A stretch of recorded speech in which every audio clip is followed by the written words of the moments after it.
What's going on, guys? One love out to everybody. We got UFC 297 Strickland versus Du Plessis prediction breakdown here, guys. Before I get started, hit the thumbs up button and also subscribe to this channel. Also check out my Patreon account for all my face-off predictions and prop plays. You can also donate to this channel to my PayPal account. Pay-per-view card here, guys. Saturday, 6:30 p.m. Eastern. Canada. Pretty good card, like every card. 12 fights in the card. We don't have much fights that fell off. Except for the Dominic Reyes and Carlos Ulberg. Ulberg was injured. Alexander Relic and Blankovic. Blankovic fell off the card. So not much people fell off this card. Remember, guys, to check out my Patreon account because I will go after this and watch the face-offs and the weigh-ins, and I will make changes. My last card there, I went 9-2 on my face-off predictions because, like I said, I will make some adjustments based off the guys' face-off. You know, like the mannerism, if they made weight, mostly the mannerism, you know, how the body looks after cutting weight, and also the mannerisms mostly. So we're gonna take a look at that after, and also sometimes I may go by the odds too, you know, with the face-offs. So first fight here, guys, we got Malcolm Gordon versus Jimmy Flick. Malcolm Gordon here is my opinion. It's not too durable, man. He can't get hurt in the foot, can't get submitted. We'll look for submissions, but he will drop the ball, man. And like I said, he can get submitted too. Jimmy Flick here, not too durable either. But I feel like his ground game could be a little better here. And if he gets in the ground, most likely he will get a submission. But he's also hittable and it's very suspect. So this fight here, Jimmy Flick and Malcolm Gordon, you gotta be very careful with this fight. It's pretty much an even pick for me here. It's 50-50. I must say Flick, but I'm not confident in this one at all, guys. So be very careful. But I must say Jimmy Flick by submission in the first round, 50-50. All right. Next fight here, we got Jasmine Jasudavicius. Jasudavicius, I know I mispronounced that, versus Priscilla Correiro. Jasmine here, it's going to have the 3-inch reach. Remember, a lot of these fighters are going to be from Canada, so there could be some hometown favorites here. So you got to be, you know, kind of wary of that too, right? Jasmine here is going to have a 3-inch reach. In my opinion, she has better movement here and more precise striking. She's more technical. She will set up the shots from the outside with a jab, follow up with the kicks. And she will also look for takedowns too. So I feel like Jasmine is a little bit more on the well-rounded side here, on a more technical fighter. Her opponent here, Priscilla. Priscilla is more of a kind of like a dog. She's flat-footed, kind of wing punches, very heavy with the punches, heavy in the stance. Can get taken down, can get submitted. Chin kind of high up. She has power though, but like I said, her technique is not that good, and she's hittable. She does a lot of holes in her game. I like Jasmine here. Plus, she's from Canada, you know, hometown favorite in Jasmine, and yeah, I feel like she's just you know, more the better fighter here, the more well-rounded, more technical on foot. So I must say Jasmine Jasudavicius. Jasudavicius, yeah, or something like that. Yeah, I must say Jasmine by decision, guys. 50-50, not confident. All right. Next fighter, we got Yohan Lainesse versus Sam Patterson. The next Canadian in Yohan. Yohan is pretty heavy-handed guy, man. This guy is also a raw power. Will also look for takedowns, but can get taken down too. His defense is not bad, and his movement is not so bad, but he can get tired in the fight though. So maybe he made some adjustments coming off his loss against Mike Malott. You know, even his other fights with Darren Weeks, you know, you can tell that in this fight he get tired. Against Gabe Green, which a fight he was winning, but he got tired. So if he works on his cardio, man, this guy's a dangerous guy to fight. Very raw, boxing not bad, movement not bad, and he has takedowns. His opponent here is Sam though, man. Sam Patterson. This guy is striking is very suspect. he fights in a way where he welcomes the punches and kicks, like he's looking to get knocked out. I mean, his chin is very high, he's hittable. He can get hurt in the foot, he can get finished, he can get knocked out. Slow at the movement. Doesn't move his head off center line at all. Like his head is just straight there, straight up there. Doesn't move his head off center line, man. He's just very suspect. His way he stances, man, is open. It's like any minute he can get knocked out. Just is open. But his submission, though, I guess is okay. Majority of his wins are by submission. So Yohan needs to stay away from the ground or avoid the takedowns. Which Yohan takedown defense is not too bad either. But man, with a guy like Sam, man, the way how he fights, like every fight I see him in is just, he looks like he's gonna get knocked out. And in most of his fights, he gets hurt, flash knockdowns, like possibly could have gotten finished. So a guy like Lainesse with that power he has, if he can avoid the takedowns, he just needs 1 or 2 punches and it could be over. So I'm gonna go with Lainesse here, man. I must say Lainesse by KO/TQ in the first round.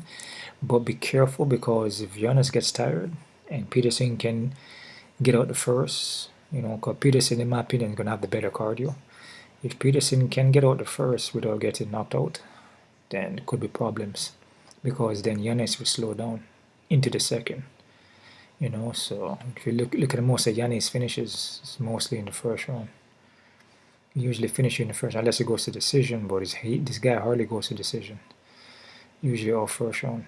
1 or 2 decisions, but it's just as difficult to pick a guy like Sam, because the fight starts standing up and his head is just there. He doesn't move his head properly, and he's just open to get hurt and knocked down.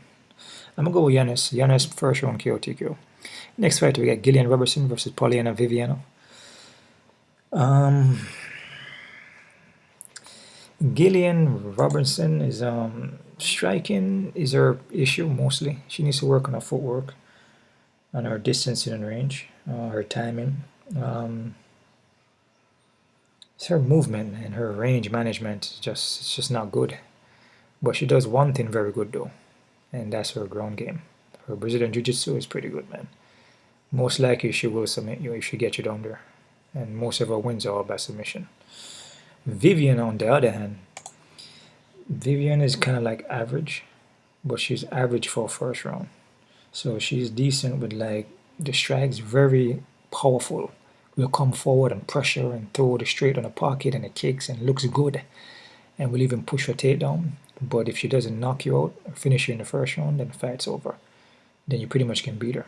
Into second and third, she tires out, and that's the issue here. She fades. Gillian Robertson is pretty much never been, I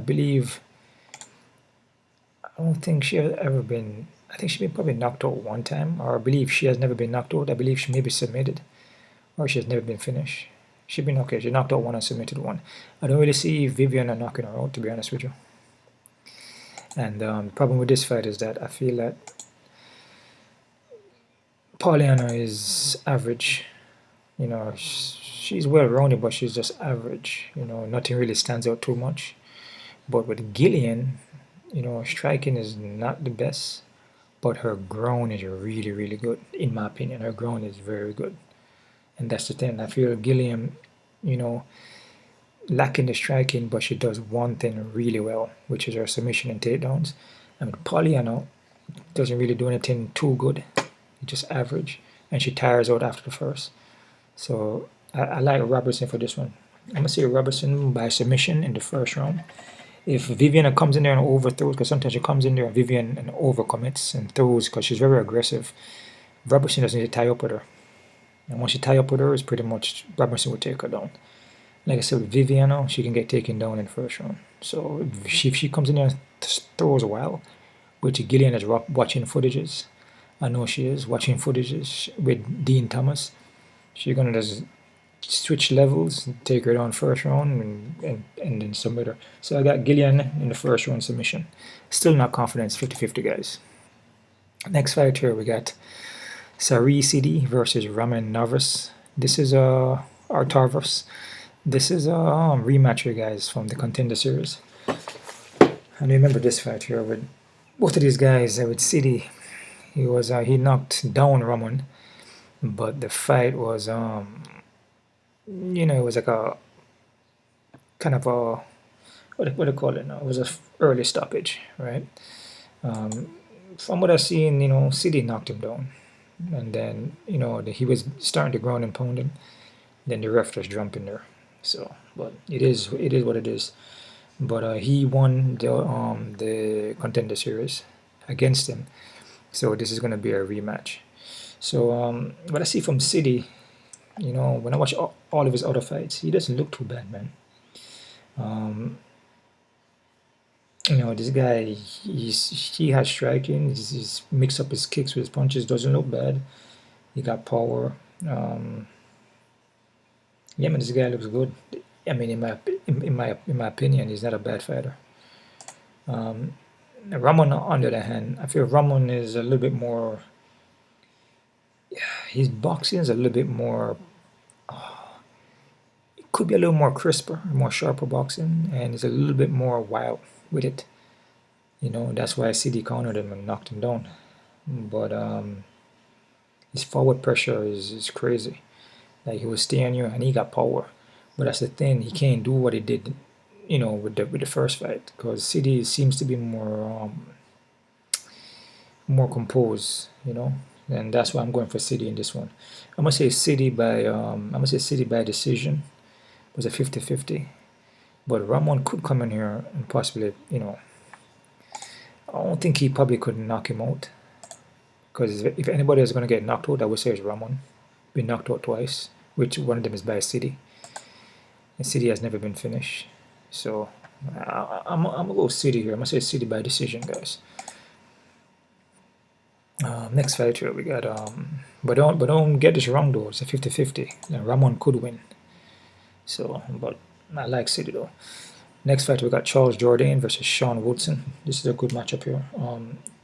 Remember, the hometown favorites here, man. These guys are hometown favorites. So if it goes to decision, believe it. The whole Canada could come in winning. So be careful. So, which most of the guys have been Canadians, except for Gordon. The only Canadian I haven't picked yet is Gordon, but everybody else is a Canadian that I actually picked. Charles Jourdain versus Sean Woodson. Charles Jourdain is well-rounded, but his striking, he's hittable. I noticed that. He has power. Let me see, but he makes a lot of big movements. Like he can overcommit, can get wild at times, just start throwing a bunch of moves out there and leave himself open to get countered. So he's kind of wild with it, kind of forces the techniques, forces the moves, right? A guy like Sean though, man, Sean is massive for this weight class, man.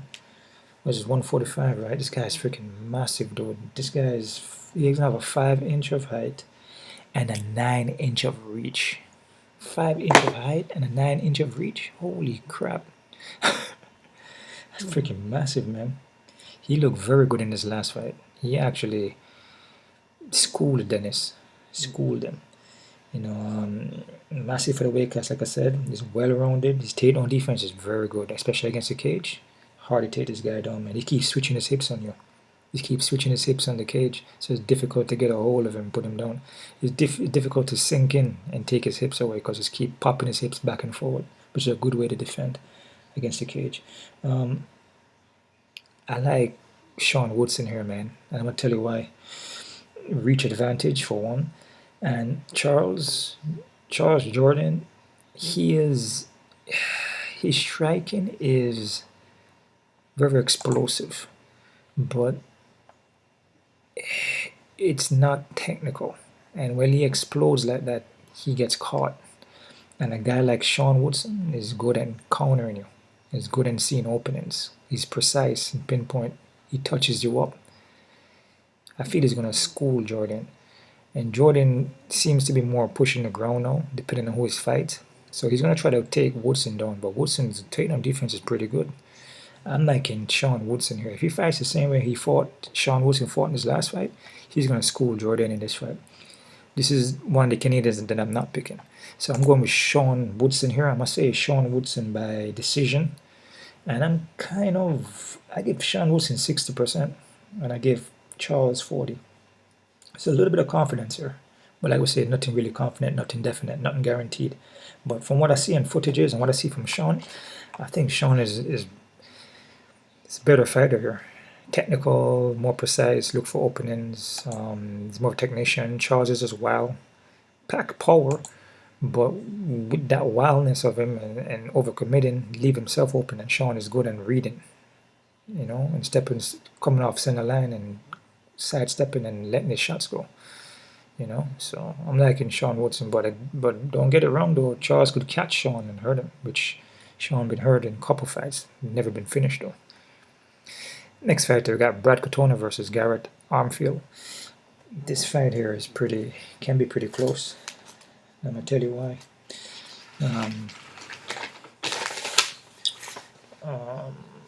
Katona here is a pretty well-rounded guy, man. This guy been Ultimate Fighter twice and won it. So this is the only guy that won the Ultimate Fighter show twice.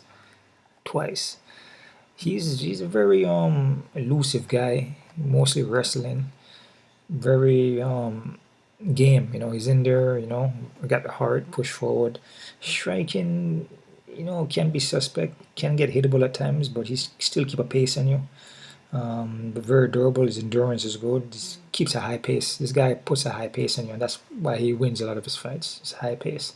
His opponent here, though, is Garrett Armfield, who is not a bad fighter. His stand-up is pretty good. His ground is good. Better stand-up than Katana. Striking is, in my opinion, is more technical than Katana striking, but he can get taken down though. He's gonna have a 6-inch of reach, and he push a forward pressure too, but he can get taken down. And if Brad watch footages, you can see that. Garrett fought David Onama, which he fought twice, and Onama was taking him down. Now a couple other fights he can get taken down. So I'm gonna go with Katana here. That's why Katana is just more seasoned, just more. He's seen more and done more, and just being through, he's being through the fire. He's being through the brawl and the hardness, toughness of the sport. Being Ultimate Fighter twice and won it. I mean, that's not easy, So yeah, but Garrett don't sleep on Garrett though. Garrett could get a win here. It's possible, even by decision. But I'm gonna go with Brad Katona. I'm gonna say Brad Katona by decision, and it's 50-50. I wouldn't sleep on Garrett, so be careful. Next fighter, we got Arnold Allen versus Movsar Evloev.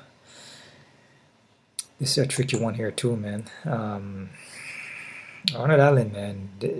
A lot of people are going to be going for Movsar, which I don't blame them, because Movsar Evloev is a pretty good fighter. He's everywhere. He's good, especially his wrestling.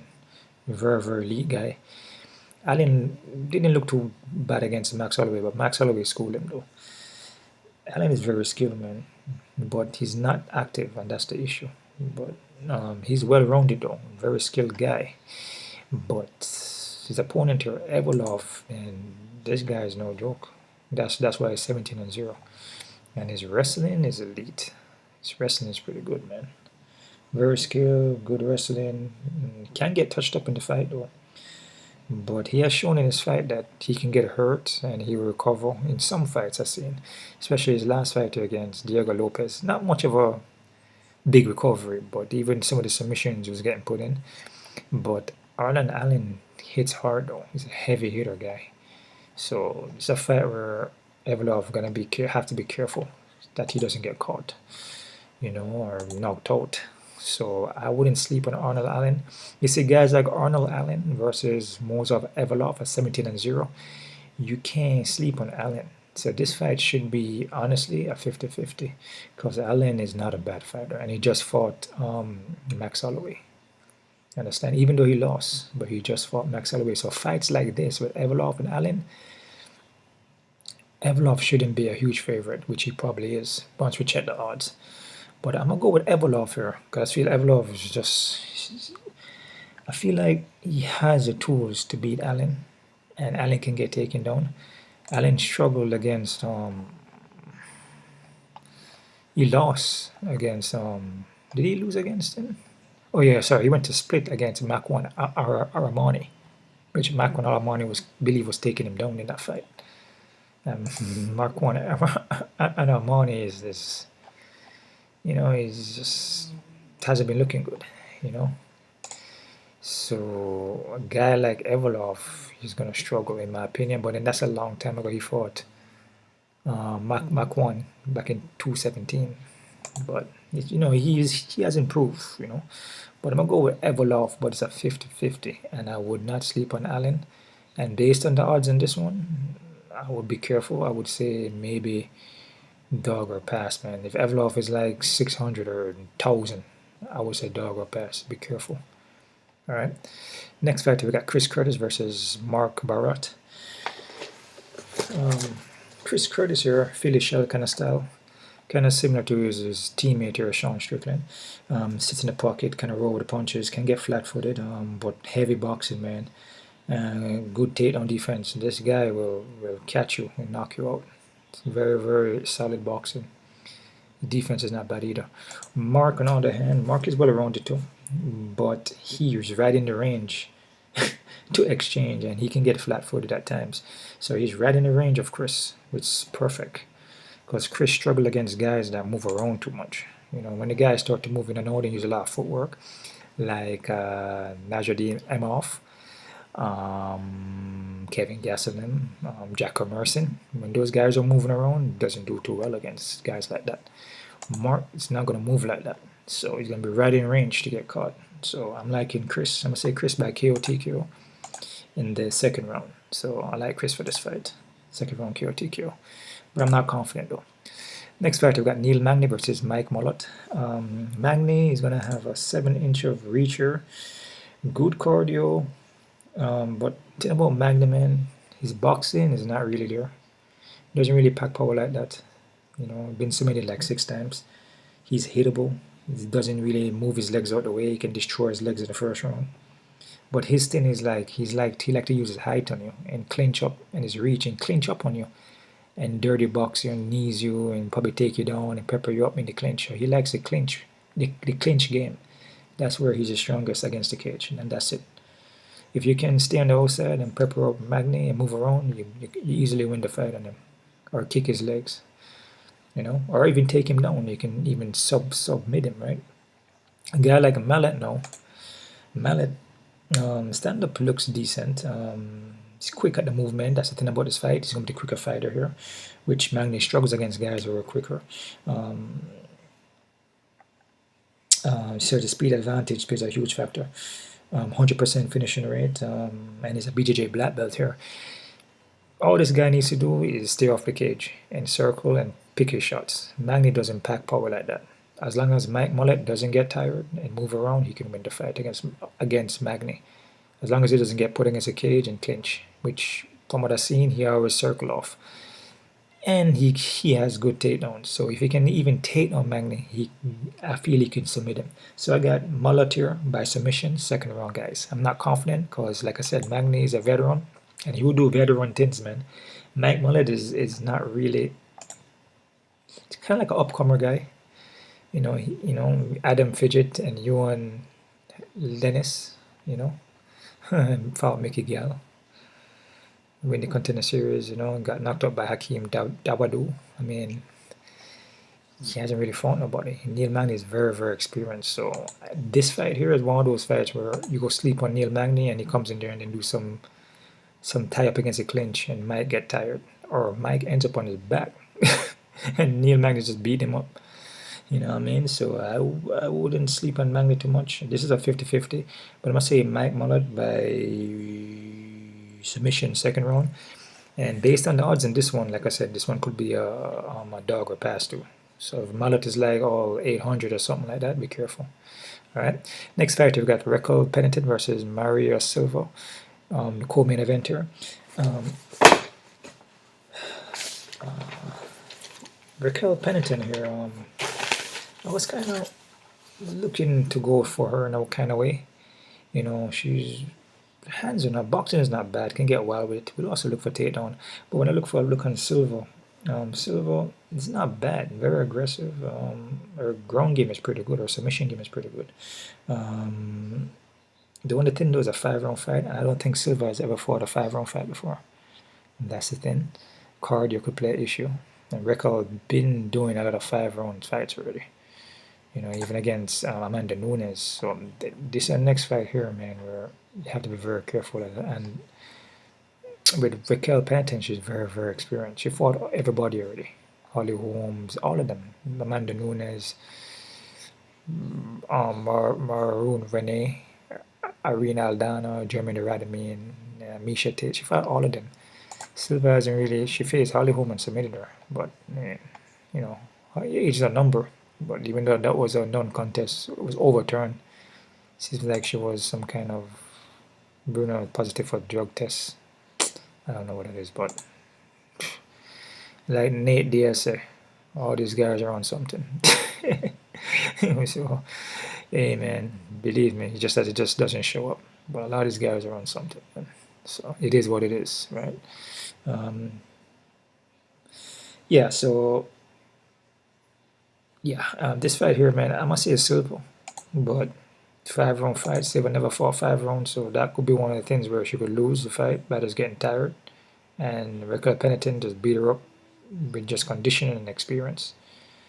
So like I said, check my face-off predictions off, check that out, because I could make changes in this one. I must say Silva, but I'm not confident in this one at all, because I fear Raquel could run her, could drown her, take her into deep waters and drown her. So Silva by decision, but yeah. Next fight we got Sean Strickland versus Dricus du Plessis. Strickland, Philly shell kind of vibe. Looked good against Adesanya. I think I was the only one that picked Sean Strickland to win against Adesanya. that is what I've been told. Everybody was like, "Man, you're the only one that picked Sean Strickland to win." And yeah, the reason why I picked Sean Strickland, because if you see how Israel fight, like Israel's a technician, and you know he usually looks for the openings, you know, put his shot in there. And the way how Sean Strickland fight, he shells up a lot, and Easy hasn't been looking the same for a while. I think after the Robert Whittaker fight, just hasn't been looking. No, not the last Robert Whittaker fight, the one that he actually after he lost to Blankovic. Yeah, he hasn't looked the same. That counter, what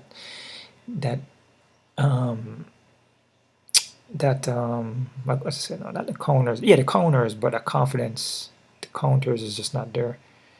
You know, he's just not seeing it like he used to. You know, or he's not feeling it, right? And that's why I say Sean Strickland gonna walk him down and just shell up, and he's not gonna be able to land a shot on him. That's exactly what happened, right? Against Sean Strickland against Plessis. Plessis is freaking. What I see he did to Whittaker, just kind of, you know, and he fixed his nose. So he had like a breathing issue, and the nose was giving him problems for years, and he fixed that. So he can breathe better now. What I see him do to Robert Whittaker, I mean, Plessis is a big dude though, and not just a big guy like in the sense of, oh, he's just massive and strong. He's very technical, very well-rounded guy, and he's raw power, but he's big for the weight class. He's massive dude, and he pack a raw power, and he has heart, and he's not going to hold back. You see, with Israel,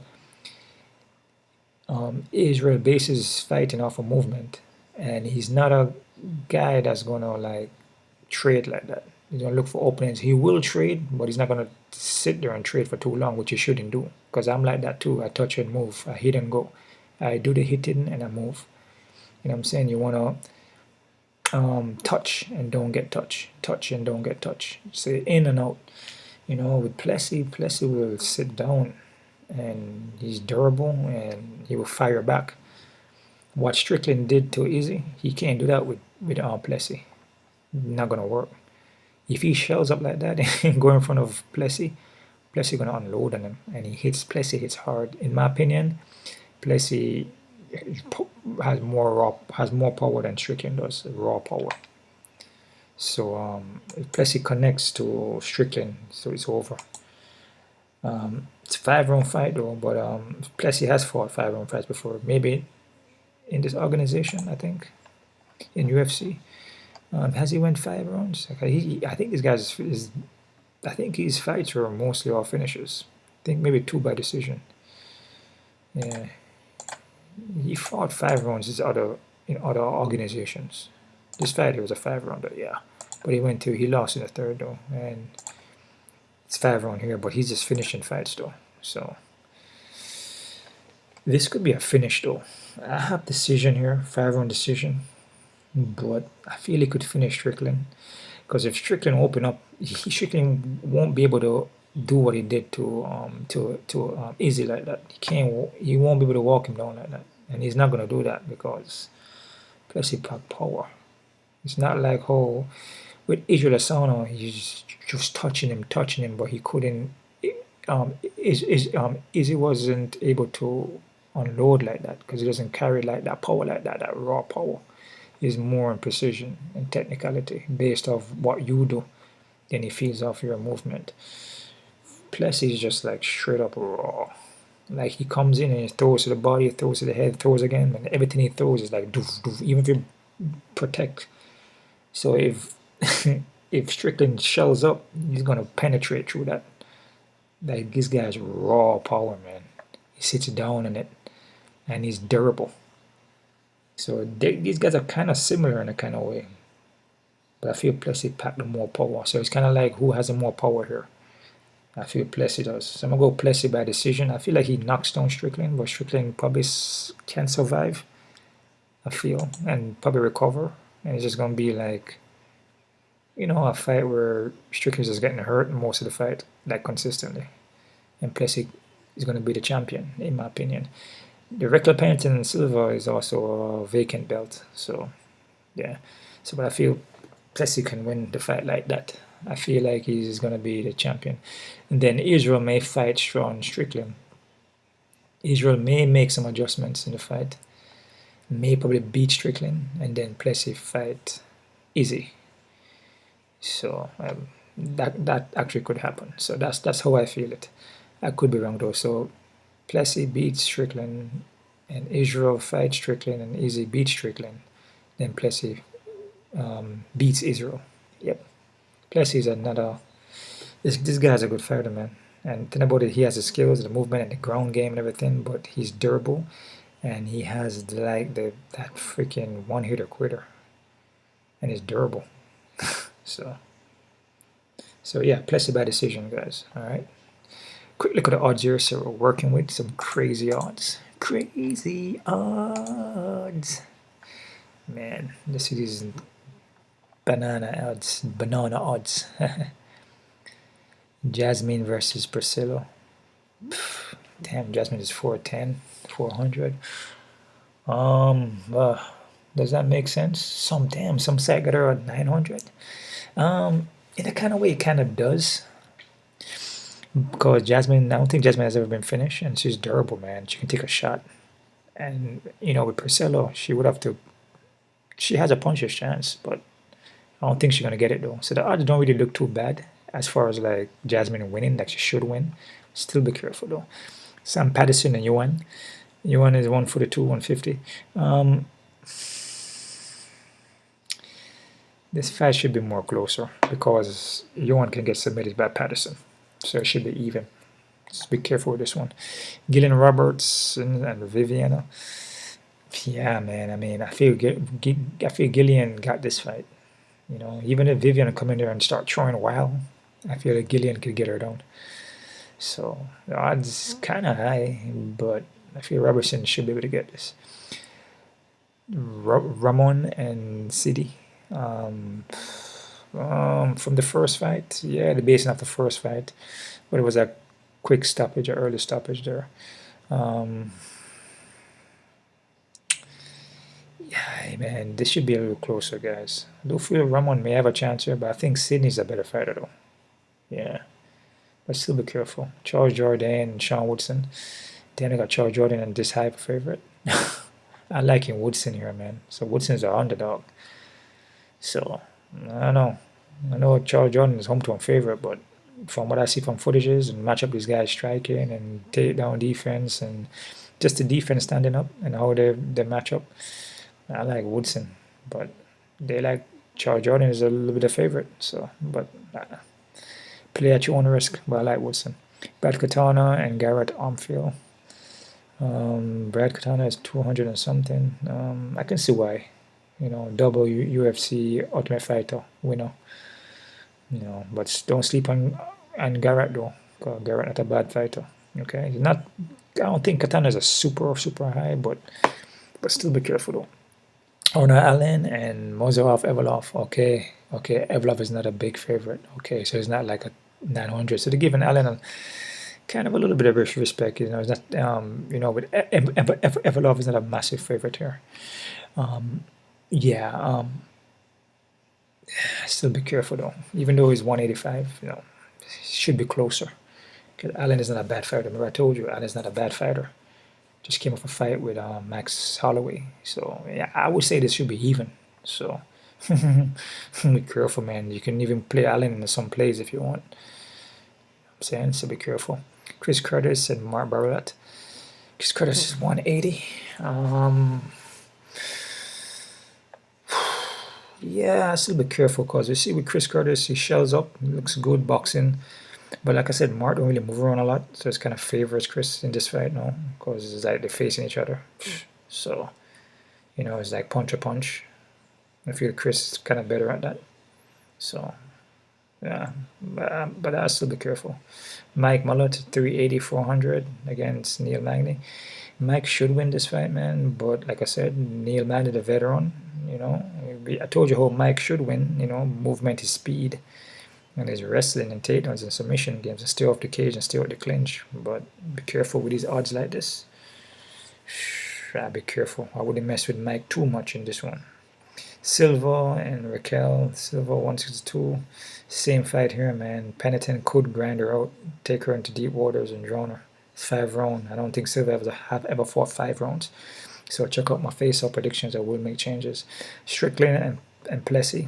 Even fight. I don't disagree with that. I think both these guys are kind of similar, kind of dog, bite down, kind of dog vibe and going there and try to take your head off. So the one with the power, which I feel Plessis has is, you know, the power could win. So it could be a knockout here, guys. I have decision, but it could be a knockout. But I think Strickland probably get hurt and recover.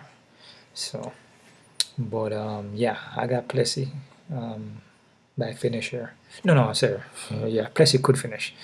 But like I said, I like Plessis by decision, but it's an even fight. I don't disagree. All right, guys, that's my odds there. You guys check out my Patreon account for my face-off prop plays, which I'm going to drop in a little bit. And yeah, man, you guys keep on kicking. Wonder about everybody. And those.